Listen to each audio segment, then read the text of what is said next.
Welcome to જય માનપુણા kitchen. હું લાબી આહિર. આપ જોને મારા જય દ્વારકાધીશ. આજે આપણે બનાવીશું તુમડી મતલબ દૂધીના પરોઠા.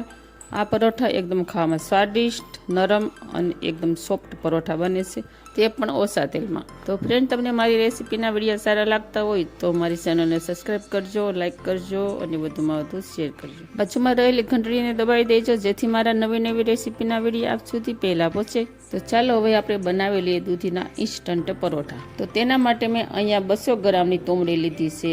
આ તુમડીમાંથી આપણે ઉપરથી ડીટીઓ અને પાછળનો ભાગ કાઢી લઈશું અને સરસ રીતે સાલ ઉતારી લઈશું. આ દૂધી છે ને ખાવામાં બહુ મીઠી લાગે છે, એકદમ શાક એનું બહુ સરસ મીઠું થાય છે. તો મને આજે થયું હું પરોઠા પણ બનાવી જોઉં. આના પરોઠા બહુ મસ્ત મીઠા બને છે. તો હવે આપણે તુમડીને કટ કરી લઈશું. જુઓ, આમાં બીનો ભાગ એકદમ ઓછો આવે છે અને આમ એકદમ કૂણા બી હોય છે. ત્યારબાદ આપણે તેને ખમણીએથી ખમણી લઈશું.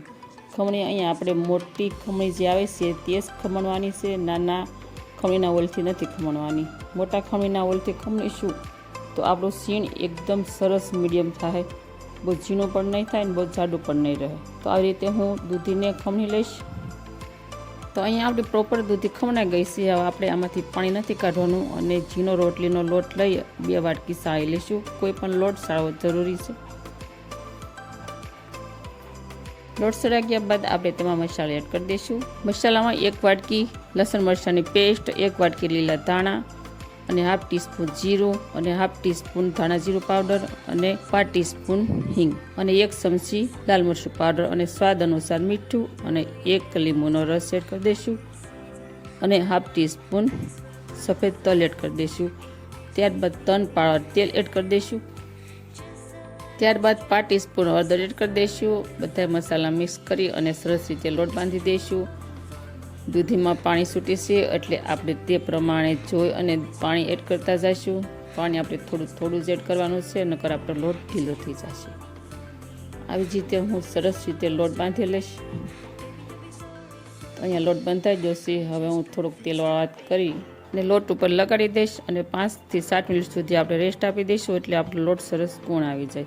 7 મિનિટ બાદ આપણે જોઈ લઈશું. અહીંયા આપણો લોટ એકદમ સરસ કૂણ આવી ગયો છે. હવે આપણે થોડો મસળી અને ત્યારબાદ તેને આપણે પરોઠા વણી લઈશું. તો તમે જોઈ શકો છો, આપણે આવી રીતે સોફ્ટ લોટ રાખીશું, બહુ કઠણ પણ નહીં અને બહુ કૂણો પણ નહીં. હવે આપણે લોટની મસળી અને આપણે તેનું ગોળનું કરી અને આપણે પરોઠો વણી લઈશું. પરોઠાને પહેલાં આપણે ગોળ ગોળનું થોડુંક મોટુંથી વણવાનું છે. ત્યારબાદ તેનું પડવાળવાનું છે. પડવાળવા માટે અહીંયા હું તેલ લગાડું છું. તમે ઘી પણ લગાડી શકો છો, તે તમારી ચોઈસ. ત્યારબાદ થોડોક ઉપરથી લોટ લગાડી દઈશ. ત્યારબાદ બીજું પડવાળી અને થોડુંક લોટ અને થોડુંક તેલ લગાડી દઈશ અને આપણે સમોસા આકારનું કરી અને આપણે તેનું પરોઠું વણીશું. પરોઠો વણવા માટે પહેલાં આપણે સાસના ભાગથી જ વેલણ ફેરવીશું અને ત્યારબાદ જે છેની કિનારી આવે તેની ઉપર વેણું ફેરવી લઈશું અને ફરીથી વચ્ચેથી વેણું ફેરવીશું. આવી રીતે સાસથી વધારે વેણું ફેરવીશું તો આપણે એકદમ સમોસા આકારનું સરસ પરોઠું વણાઈને તૈયાર થશે. તમારે સમોસા આકારમાં ન વણવું હોય તો તમે ગોળમાં પણ વણી શકો છો. અમારા ઘરમાં આ રીતે ખાય છે વધારે, એટલે મેં આ રીતે બનાવ્યા છે સમોસા આકારમાં. હવે આપણે તવા પર અડધી ચમચી તેલ એડ કરી દઈશું અને બ્રશ વડે ગ્રીસ કરી લઈશું. પરોઠાને શેકવા માટે રાખી દઈશું. પરોઠાને આપણે તવામાં શેકવા માટે રાખ્યા બાદ ઉપરથી પણ આપણે થોડુંક તેલ ગ્રીસ કરી લઈશું અને શેકાઈ જાય એટલે આપણે તેને પલટાવી લઈશું. પલટાવીને પણ ફરીથી આપણે બ્રશ વડે થોડું તેલ ગ્રીસ કરી લઈશું. તો આ પરોઠા એકદમ હેલ્ધી અને ઓછા તેલમાં તૈયાર થાય છે. આ પરોઠામાં આપણે દૂધીનો યુઝ કર્યો છે એટલે આપણને ઉનાળામાં પણ ઠંડક મળે છે. તો આવી જ રીતે હું બધા પરોઠા શેકી લઈશ. તો ફ્રેન્ડ, તમે આ રેસીપી ઘરે ચોક્કસથી ટ્રાય કરજો અને કેવી બની છે તે મને કમેન્ટ સેક્શનમાં જરૂરથી કહેજો. તો પરફેક્ટ અહીંયા આપણા હેલ્ધી, નરમ, સોફ્ટ અને પોચા પરોઠા થઈ જશે તૈયાર. તો જુઓ, હાથમાં સહેજ પણ તેલ નથી લાગતું, એકદમ ઓઇલ ફ્રી પરોઠા બન્યા છે. આ પરોઠા આપણા ઘરમાં દાંત વગરના પણ વડીલ ખાઈ શકે છે. આ પરોઠાને તમે સા અથવા દહીંની ચટણી સાથે પણ ખાઈ શકો છો. બહુ ટેસ્ટી લાગશે અને ખાવાની ખૂબ મજા પડશે. મેં પરોઠાને દહીંની ચટણી સાથે સર્વ કર્યા છે. અમારા ઘરમાં દહીં બધાને બહુ ભાવે છે.